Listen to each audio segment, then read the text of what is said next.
আসসালামু আলাইকুম। আজকে আপনাদেরকে শালীন এগ্রো ফার্মের পক্ষ থেকে জানাবো যে আমরা স্ট্রবেরি লাগাই কখন এবং স্ট্রবেরি লাগানোর আসলে উত্তম সময়টা কখন।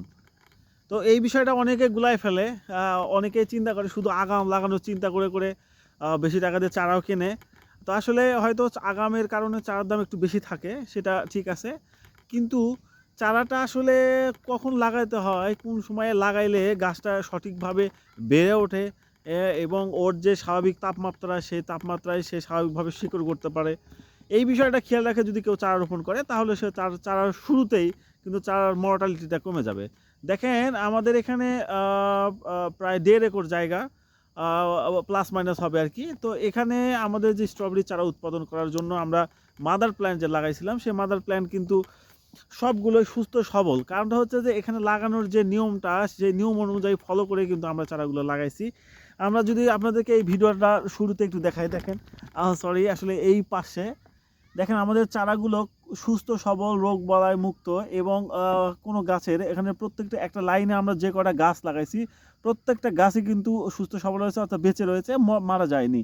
তো এইটা আমরা কোন সময়ে লাগাইলাম এইটা আপনাদের জানার জন্য কিন্তু আমাদের এই ভিডিওটা দেখতে হবে। এবং এই জানার জন্য ভিডিওটা যদি দেখতেইছেন, সুতরাং এর ফাঁকে আরেকটা কথা বলে নিই, সেটা হচ্ছে যে শুধু লাগানোর যে নিয়মটা রয়েছে সেই নিয়মটা শুধু ফলো করতে হবে না, এই পাশাপাশি আপনি এইটার যে সঠিক টাইমে যে ওষুধের যে পরিচর্যা, স্প্রে করার যে শিডিউলটা, সেটা কিন্তু আপনাকে মেনটেন করে চলতে হবে।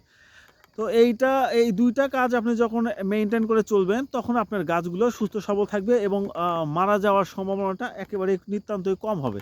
তো এইটা একটু মাথায় রাখবেন। তো এখন আপনারা বলবো স্ট্রবেরি চারাটা আপনারা লাগাবেন ঠিক দুপুর পরে, মানে আপনারা সকালবেলা কখনো স্ট্রবেরি চারা লাগাবেন না, তখন এর গাছের পানির শোষণ ক্ষমতাটা, মানে পানির প্রয়োজন হয় অনেক বেশি, যার কারণে আপনি যখন সকালে এই গাছগুলো লাগাবেন, লাগানোর পরে দেখা যাচ্ছেন যে দুপুরে রোদ উঠতেছে, তখন এই গাছগুলো পানিটা ওইভাবে গ্রহণ করতে পারে না, যার কারণে গাছগুলো নিস্তেজ হয়ে যায় বা গাছগুলো ছেড়ে দেয় এবং দেখবেন 2-3 দিন পরে এই গাছগুলো মারা যায়। তো এখন কি করতে হবে, আপনি এই গাছগুলো অবশ্যই 3টার পরে, বিকাল 3টার পরে আপনি গাছগুলো লাগাবেন। দেখবেন যে লাগানোর শেষ সময় হতে হতে সন্ধ্যা লেগে যাবে, অর্থাৎ রাত্রে যে শিশির পড়বে, এই শিশির পড়ার কারণে যে পানিগুলো আসলে এই পানিটা ও গ্রহণ করার ফলে গাছগুলো কিন্তু সকালবেলা দেখবেন একদম সতেজ হয়ে রয়েছে। তখন আপনার গাছগুলো মারা যাওয়ার সংখ্যাটা একেবারেই কমে যাবে।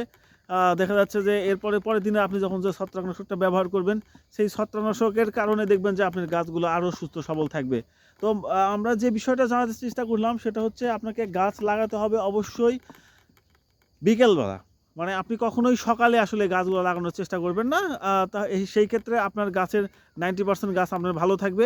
আর পরের দিনে যে স্প্রের যে শিডিউলটা, সেই শিডিউলটা যদি আপনি যথাযথভাবে যথাযথ ঔষধ স্প্রে করতে পারেন, তাহলে গাছ আপনার 99% গাছ ইনশাআল্লাহ আশা করি ভালো থাকবে। তো আশা করি ভিডিওটা বুঝতে পারছেন। আর ভালো লাগলে থেকে আমাদের চ্যানেলটাকে অবশ্যই সাবস্ক্রাইব করবেন। ধন্যবাদ সবাইকে। আসসালামু আলাইকুম।